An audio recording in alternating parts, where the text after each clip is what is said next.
চলো next colour দেখে নাও। এই থাকছে নেক্সট পিসটা, রেড এর সাথে পাচ্ছ কম্বিনেশন। অনেকক্ষণ পর একটা রেড কম্বিনেশনে দিলাম।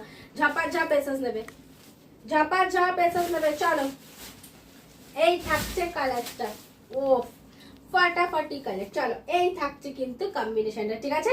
এটা কিন্তু তোমার একদম ব্ল্যাক মানে ডার্ক ব্লু রয়েছে, ঠিক আছে। এটা আমি ব্ল্যাক ভেবেছিলাম বাট এটা কিন্তু ব্লু রয়েছে, একদম ডার্ক শেডের ব্লু যাবে, দেখলে ব্ল্যাকই মনে হবে। অ্যান্ড কম্বিনেশন পাচ্ছ কিন্তু তোমার রেডে, ঠিক আছে। এই থাকছে হচ্ছে তোমার রেড এর সাথে কম্বিনেশনটা। রেড এর কালারটা শুধু দেখো, যে বিপির পোর্শনটা একদম চুকচুকে লাল, এটা দারুণ কম্বিনেশন। ঝাপা ঝাপ এসেস নেবে, চলো ঝাপা ঝাপ এসএস নেবে, হোয়াটসঅ্যাপে বুক করবে। এই যে এই থাকছে কিন্তু কম্বিনেশনটা, ঠিক আছে। এই যাচ্ছে কিন্তু কম্বিনেশনটা। Booking number 7439666043। চলো ঠিক আছে, এই থাকছে কিন্তু তোমার কালারটা।